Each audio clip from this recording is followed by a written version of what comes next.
RS brothers లో ఆషాఢం KG sale మళ్ళీ మొదలైంది. మరెన్నో క్రేజీ ఆఫర్స్ ఖైదీ చేయండి ఆర్ఎస్ బ్రదర్స్.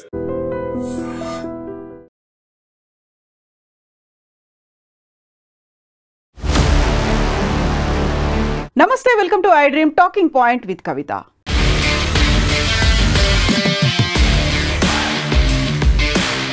ఒక బిగ్ బ్రేకింగ్ న్యూస్ చూస్తున్నాం. గత నెల 30వ తారీఖున మీకో దండం, మీ పార్టీకో దండం అంటూ బీజేపీకి రాజీనామా లేఖ సమర్పించారు రాజా సింగ్.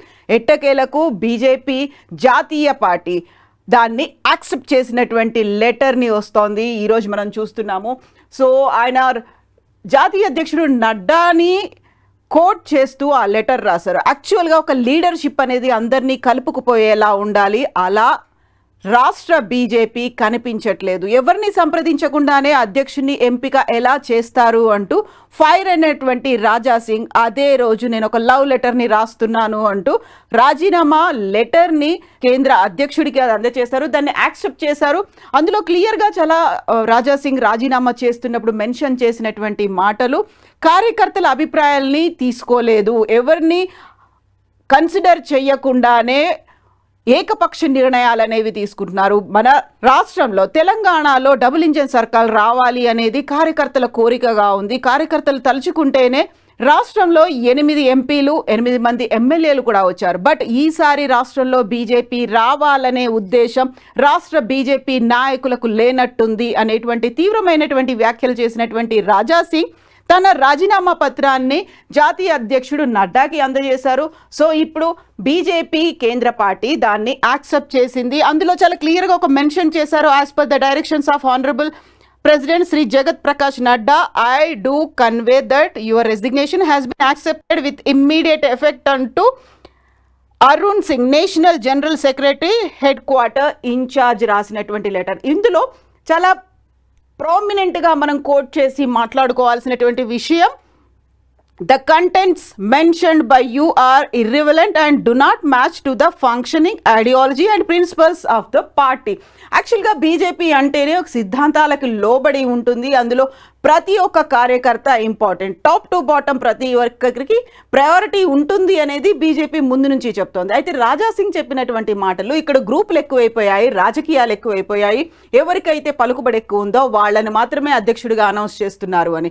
బీజేపీ తెలంగాణ రాష్ట్ర అధ్యక్షుడి ఎంపికకు సంబంధించి మొదలైనటువంటి ఈ ముసలం ఫస్ట్ రాజా సింగ్ ఆయన రాజీనామాతో బయటపడింది. అదే రోజు ఎన్ రామచంద్రరావుని రాష్ట్ర బీజేపీ అధ్యక్షుడిగా ఎంపిక చేసిన తర్వాత ఇంకొక ఎంపీ ధర్మపురి అరవింద్ అయితే ఆ కార్యక్రమానికి హాజరు కాలేదు. వ్యక్తిగత కారణాల వల్లే నేను హాజరు అవ్వట్లేదు అని ఆయన ఎక్స్ వేదికగా అనౌన్స్ చేశారు.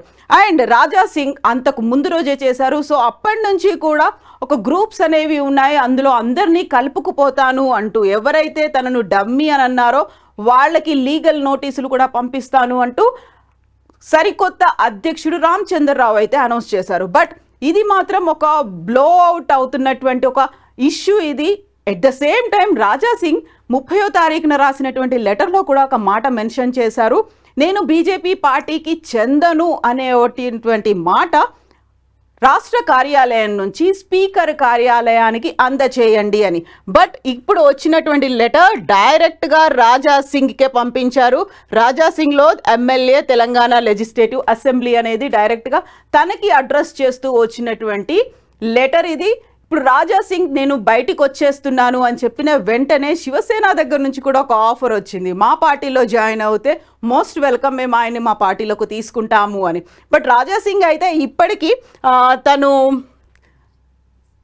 ఇది వెరీ లేటెస్ట్గా రాజా సింగ్ చేసినటువంటి ట్వీట్. ఈరోజు బండి సంజయ్, కేంద్ర హోంశాఖ సహాయ మంత్రి బండి సంజయ్ జన్మదినం కాబట్టి ఆయనకు శుభాకాంక్షలు తెలుపుతూ ఈరోజు కొద్దిసేపటి క్రితం చేసినటువంటి ఒక ట్వీట్ ఇది.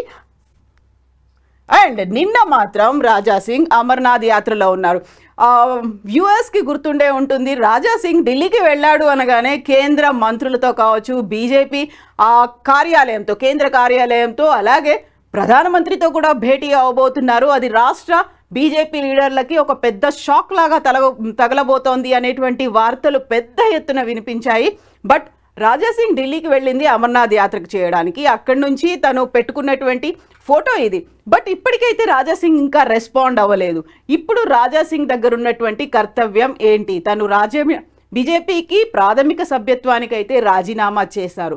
వాట్ అబౌట్ ఎమ్మెల్యే పదవి కూడా రాజీనామా చేస్తారనే దాంతో పాటుగా తనంతటి తాను ఒక కొత్త పార్టీని స్థాపిస్తారా, లేకపోతే శివసేన ఆహ్వానించినట్టుగా శివసేనలో జాయిన్ అవుతారా అనే దాంతో పాటుగా ఇప్పుడు రాజా సింగ్కి సంబంధించి నెక్స్ట్ క్రూషియల్ స్టెప్ ఏముండబోతోంది, ఎలా తీసుకుంటారు అనేదే చాలా కీలకంగా మారింది. సో రాజా సింగ్ రాజీనామాని మేము యాక్సెప్ట్ చేస్తున్నాము అని చెప్పిన తర్వాత అది ఒక అతిపెద్ద వార్తగా మారింది. తెలంగాణకి సంబంధించి బీజేపీ తరఫున ఏకైక ఎమ్మెల్యేగా అసెంబ్లీలో ప్రాతినిధ్యం వహించారు రాజా సింగ్. వరుసగా 3 సార్లు ఎన్నికయ్యారు. హ్యాట్రిక్ ఎమ్మెల్యేగా రాజా సింగ్ గెలుపొందారు. రాజా సింగ్కి కేంద్రంలో కూడా చాలా ఎక్కువ పలుకుబడి ఉంది అనేది వినిపించింది. అయితే థర్డ్ టైం ఆయనకు టికెట్ ఇచ్చే ముందు కూడా చాలా హై డ్రామా కొనసాగింది. తను ప్రతిసారి పార్టీ వ్యతిరేక కార్యకలాపాలకు పాల్పడుతున్నారు, పార్టీ వాయిస్ని వినిపించట్లేదు, తన వ్యక్తిగతంగా తను మాత్రమే వన్ మ్యాన్ ఆర్మీ లాగా పనిచేస్తున్నారు అనేది బీజేపీలో ఉంది. ఆ టైంలోనే థర్డ్ టైం ఆయనకి ఇవ్వకుండా, అంతకుముందు సస్పెన్షన్ ఉంది, ఆ తర్వాత బోల్డ్ అంతా సస్పెన్స్ తర్వాత మాత్రమే థర్డ్ టైం ఆయనకు టికెట్ ఇచ్చారు. బట్ ఇప్పటికీ తాను బీజేపీ కోసం, హిందూ ధర్మం కోసం, ఇక్కడ ఉన్నటువంటి కార్యకర్తల కోసం పాటుపడుతున్నాను అని లాస్ట్ మినిట్ వరకు చెప్పుకుంటూ వచ్చినటువంటి రాజా సింగ్ నెక్స్ట్ స్టెప్ ఏముండబోతోంది? తెలంగాణలో బీజేపీకి వ్యతిరేకంగా పనిచేస్తారా? తన ఎమ్మెల్యే పదవి కూడా రాజీనామా చేస్తారా? శివసేనలో జాయిన్ అవ్వబోతున్నారా? నెక్స్ట్ ఆయన వాయిస్ ఏముండబోతోంది? అదే చాలా కీలకమైనటువంటి స్టెప్. ఇప్పటికైతే రాజా సింగ్ స్పందించలేదు. మేబీ అవుట్ ఆఫ్ కవరేజ్ ఏరియాలో ఉండొచ్చు, అమర్నాథ్ యాత్రలో ఉన్నారు కాబట్టి once he gets that letter from కేంద్ర అధినాయకత్వం నుంచి వచ్చిన తర్వాత తను ఎలా రెస్పాండ్ అవుతారు? యాక్చువల్గా Raja Singh next step ఏముండబోతోంది? Comments రూపంలో తెలియచేయండి.